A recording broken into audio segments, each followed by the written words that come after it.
Ek praat met Willie Oukamp van Jy luister na Isak Du Plessis op Nuuspot.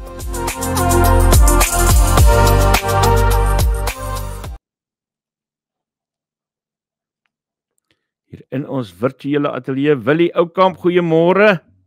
Goeiemôre Isak, gaan dit goed met jou? Lekker Willie, ek is my inkenne geskaam self teruggetrokke, soos wat jy my leer ken het. Ek ken jou as 'n skaam en teruggetrokke op sy plek man, Isak, jy stel nie teleur nie, baie dankie. Willie, is dit die einde van die DA en die RNE? Isak, ek dink kom ons kyk net gou na die agtergrond hier. Laat ons net vir jou luisteraars perspektief gee. Die president het hierso 'n adjunkminister van die DA, Andrew Whitfield, afgedank. 'n Adjunkminister wat in handel en nywerheid werk, wat kliphard werk om hierdie BEE-regulasies teen te staan, wat kliphard gewerk het met betrekking tot hierdie absurde meer as 60 miljard rand tender op die loterykommissie wat heel toevallig aan die adjunkpresident se skoonsister toegeken is. 'n Persoon wat meneer Whitfield wat betrokke was by die afdanking van 'n klomp korrupte kaders in daardie departement. Met ander woorde, 'n DA-minister wat sy werk kliphard doen. Wat in Februarie, die 12de Februarie vir die president 'n brief skryf en sê, ek wil graag namens my party, op my party se kostes, na die Verenigde State reis. 10 dae later het hy nog nie antwoord van die president se kantoor af gekry nie. Mense sou baie meer effektiwiteit van die president en sy kantoor verwag het. 10 dae later nog geen antwoord nie. Meneer Whitfield het oorgegaan, toe hy terugkom en hy besef maar die president is klaar blyklik ongelukkig hieroor, toe skryf hy vir die president 'n brief en hy sê, ek vra om verskoning, ek het nie bedoel om jou in 'n slegte lig te stel nie en ek het beslis ook nie daar aan die ander kant enigstens opgetree om jou in 'n slegte lig te stel nie. Ek vra om verskoning hiervoor. Dit is in Maart maand. Nou, 4 maande later, besluit die president ewe skielik, nou is dit tyd om hierdie adjunkminister af te dank, omdat hy Amerika toe gereis het sonder goedkeuring. Dit terwyl president Ramaphosa in sy eie kabinet sit met mense soos Thembi Simelane, wat by die VBS-skandaal betrek is, Mhlobo wat in die Zondo-kommissie oor staatskaping betrek is, Kabane wat in die laaste 2-3 weke duidelik gewys het dat sy vir die publiek van Suid-Afrika leuns vertel. So, dit is dubbele standaarde, maar Isak, ek dink ons moet gaan kyk agter die skerms, waaroor gaan dit hierso?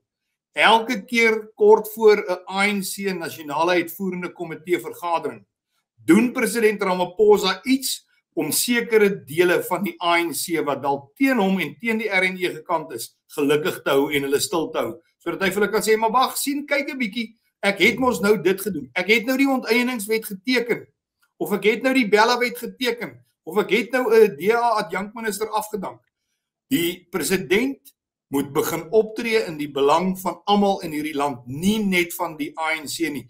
Die DA het dit baie duidelik gemaak, vandag 1 af, Isak, ons sal nie lakeye vir die ANC wees nie. Ons het dit gewys met die begroting. Dan kan jy, as jy teruggaan, ek het nou in 'n paar onderhoude sê mense, maar julle het gedreig om te loop met Bella.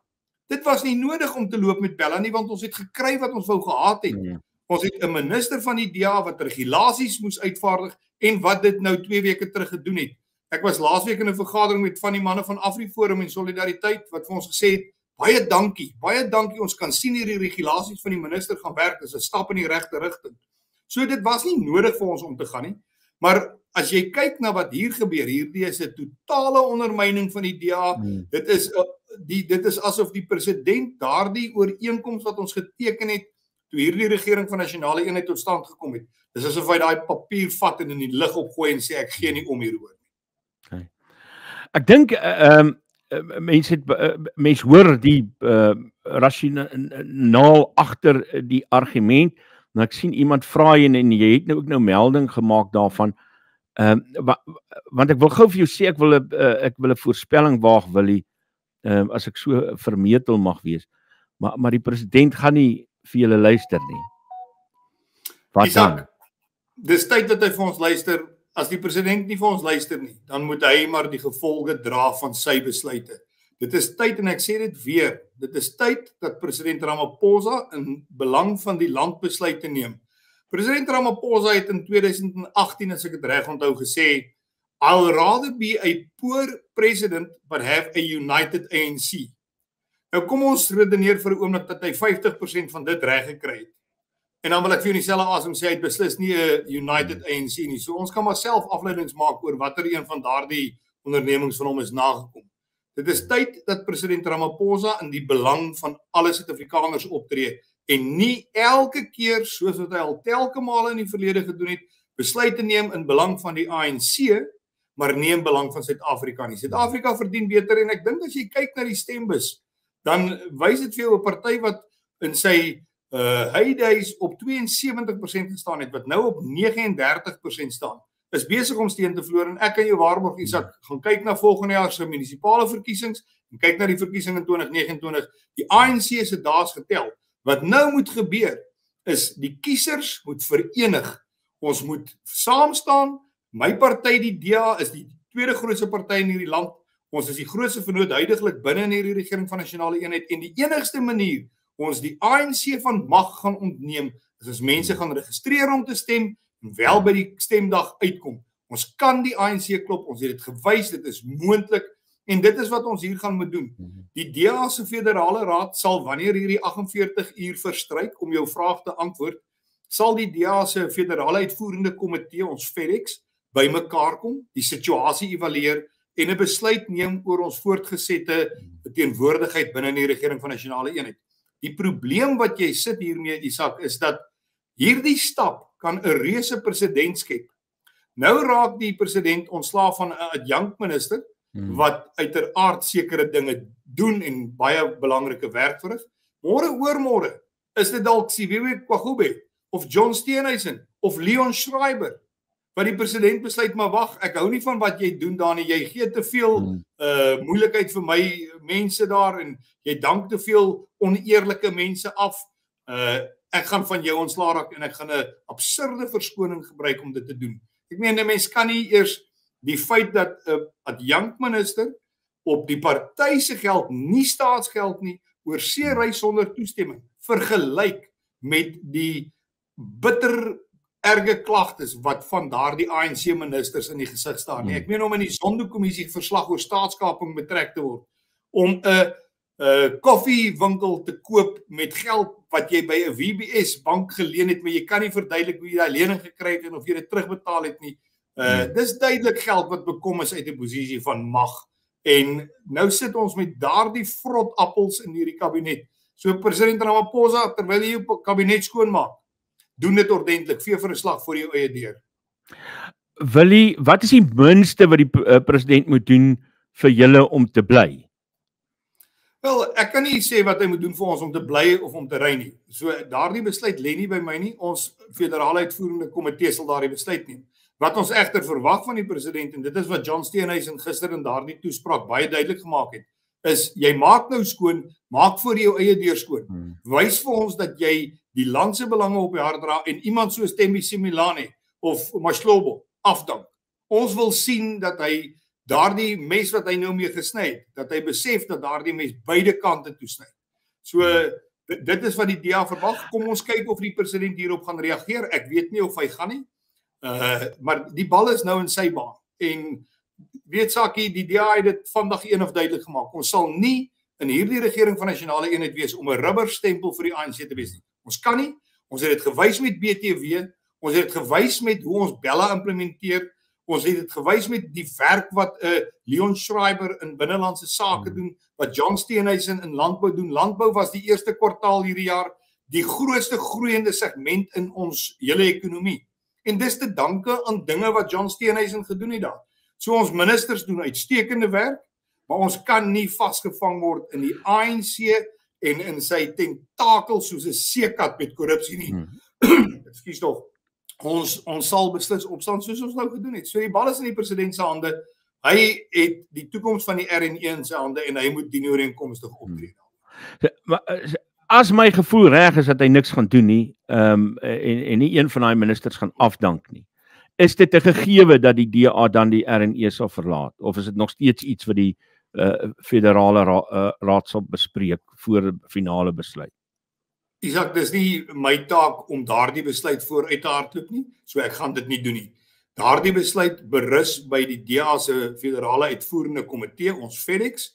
Die FedEx sal, wanneer hierdie 48 uur verstryk het, bymekaar kom, die situasie evalueer en 'n besluit neem oor ons voortgesette deelname aan die regering van nasionale eenheid. Ek kan nie daardie besluit nou gee nie, daai besluit berus nie by my nie.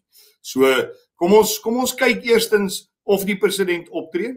Ek weet nie of hy dalk die erns hiervan onderskat het nie. Kom ons hoop dat hy sal optree en die regte ding doen. Hoop beskaam seker nie. Ons moet maar bly hoop dat hy een of ander tyd die regte ding sal doen. En dan kyk ons wat daarna gebeur. Terwyl jy nou hier by my is, wil ek vinnig vir jou 'n laaste vraag vra oor die tussenverkiesings as ek mag. Ek het nou gister die syfers dopgehou. Dit was vir my baie interessant geweest.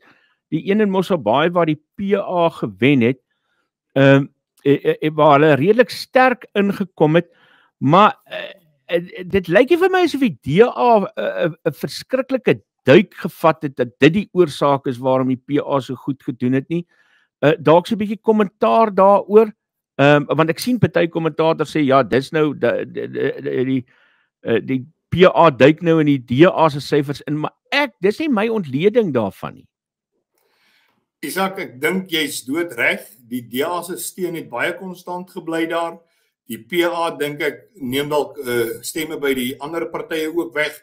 Maar dan wil ek ook vir jou sê mense moet 'n bietjie gaan kyk na die verskillende maniere van politiek wat gedryf word.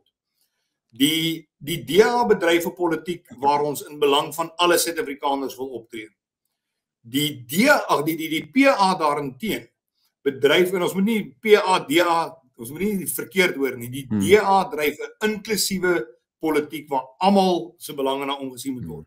Die PA van Guyton McKenzie bedryf 'n absolute bruin nasionalisme tipe politiek. Hy sê die bruin mense was voorheen te swart, nou is hulle te wit.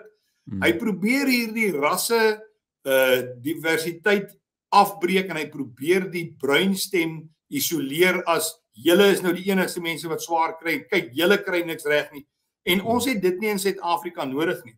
Dan is daar ook 'n bietjie ander dinge wat Guyton McKenzie doen. Ek weet nie of jy die video gesien het wat gister versprei is waar hy tydens hierdie tussenverkiesing in Mosselbaai baie duidelik geld uit sy sak uithaal en op 'n onderduimse manier saggies so met in 'n ou tannie wat moet gaan stem se hand sit. En dit is nou ongelukkig die tipe karakter wat 'n mens te doen het as jy met Guyton McKenzie te doen het. Ek wil nie verder daarop ingaan nie, maar as jy kyk na sy optrede, gaan praat met iemand in Beaufort Wes waar hy die burgemeester was. Guyton McKenzie wil nie eers sy voete daar sit nie, want die publiek is vir hom kwaad. Maar as ons kyk na die steun, dan is dit ook vir my baie bemoedigend om te sien wat in Pretoria en Tshwane gebeur het. Daar was ook 'n tussenverkiesing geweest en die DA se steun het daar met, ek dink, meer as 15% gestyg na meer as 80% toe. So ek dink dit hang maar af van area tot area. Ons behou steun, alhoewel die PA ook groei in sekere areas waar jy baie bruin kiesers het. Maar as jy dan kyk na Tshwane, ek dink Tshwane het vir ons gewys dat hulle is keelvol vir al hierdie kleiner partye wat op en kleiner partye wat nie werklike verskil kan maak nie werklike kans staan om verkies te kan word nie. En daar is 'n groot stem verenig agter die DA met meer as 80% van die stem. Dis areas soos Nieuw-Makkelneek, daardie areas daar naby Lynnwood. En die DA is baie dankbaar vir daardie kiesers wat uitgekom het en ons oorweldigend gesteun het en gelei het tot groot groei daarso vir ons. Willie Oukamp, nasionale woordvoerder van die DA, baie dankie vir die voorreg om met jou te mag praat, dat jy vir ons tyd maak vir ons nederige ou programmetjie op die internet. Dankie Willie, groetnis. Isak, julle is alles behalwe nederig. As jy kyk na jou kykergetalle, dit is vir my altyd so groot voorreg om jou te gesels. Regtig Isak, dit is vir my lekker om te sien as mense sukses bereik en hierdie nuuspotstasie van jou doen dit beslis. Jy kan baie trots wees. Baie dankie vir die voorreg om jou te kan gesels. Dankie Willie, groetnis.